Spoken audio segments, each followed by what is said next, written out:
Sugeng enjang para adiyuswa, sugeng pepanggihan malih wonten ing renungan padintenan adiyuswa ing dinten Sabtu Pahing setunggal November 2020.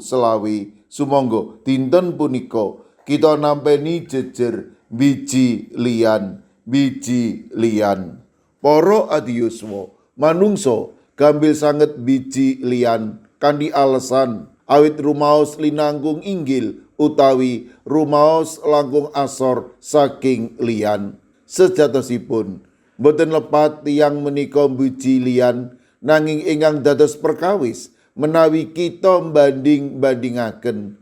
Awit lumantar banding-bandingaken kita mangun sesambetan subordinasi matemah pemanggih langkung sae utawi langkung awon tansah wonten. Suwaliipun biji ingkang ngemu teges apresiatif badhe mangun sesambetan.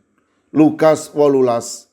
Wonten tiyang Farisi nalika ndedonga ningali dirinipun langkung sae saking juru mupu beya. Farisi rumaos langkung suci, sampurna lan setya ing Gusti. Suwaliipun juru mupu beya rumaos dosa lan boten wantun tumenga ing langit.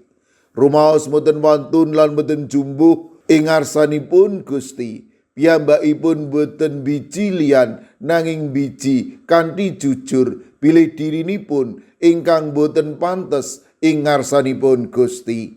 Lumantar kalih sikap punika Gusti kepranan sikapipun juru mupu beya ingkang andhap asor lan ngetuni dosanipun. Milanipun Gusti Yesus ing Lukas 18 ayat 11b ngendika, awit sing sapa ngluhurake awake dhewe bakal kaasorake, dening kang ngasorake awake dhewe iku bakal kaluhurake. Para adiyuswa, minangka warganing pasamuan kita badhe ngeneraken tata gesanging pasamuan. Milanipun sabun ngantos kita rumaos linangkung sae sampurna saking lian, nanging tansah andhap asor lan nganggep sedayanipun aji lan penting ing ngarsanipun Gusti.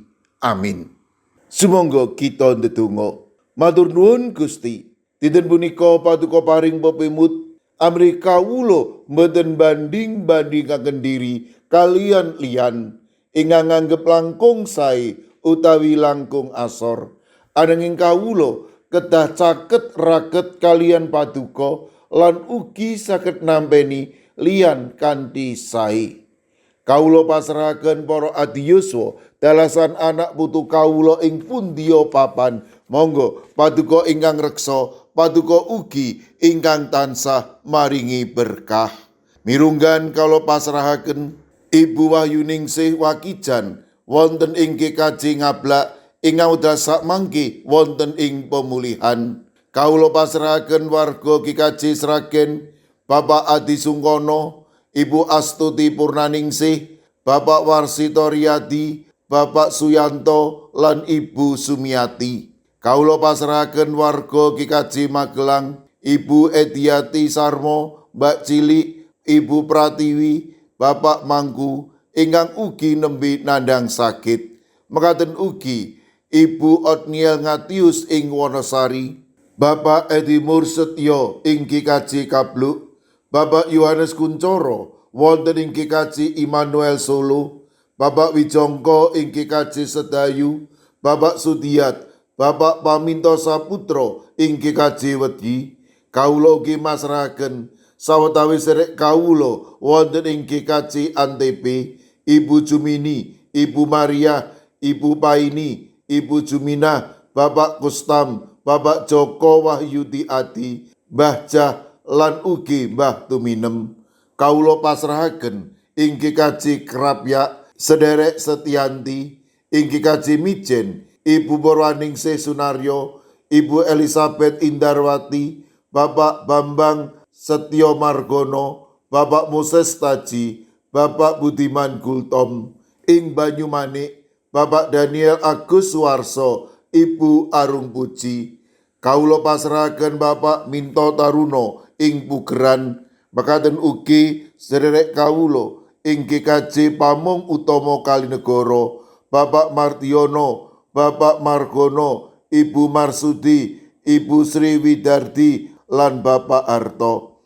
Kawula pasrahaken Bapak Wiryo Sumarto ing GKJ Telepok, sederek Esti wonten ing Wonocatur. Kawula pasrahaken sederek kawula wonten ing Semarang Barat, Ibu Lini Sutopo. Sederek kawula wonten ing GKJ Ungaran, Bapak Hono Hadi Prasetyo, Bapak Resdiarto, Ibu Ratiningsih, Ibu Dewi Teguh, Ibu Kristini Sunaryo, Ibu Suhantini Hadiono, sederek Dwi Putro, Ibu Sugito, Bapak Sembiring, Ibu Surisno, Ibu Munarti, lan Bapak Ibu Tugiman. Lan kawula pasrahaken ing GKJ Tuban, Bapak Yohanes Mudadi, ing GKJ Wonosobo, Bapak Lazarus Samijan, Ibu Endang Sarjono, Bapak Yusuf Sunaryo. Kawula pasrahaken Ibu Lasiem ing Gundang Winangun, Eyang Sarwito ing GKJ Ngalian, lan ugi Ibu Wahyono wonten ing GKJ Plengkung.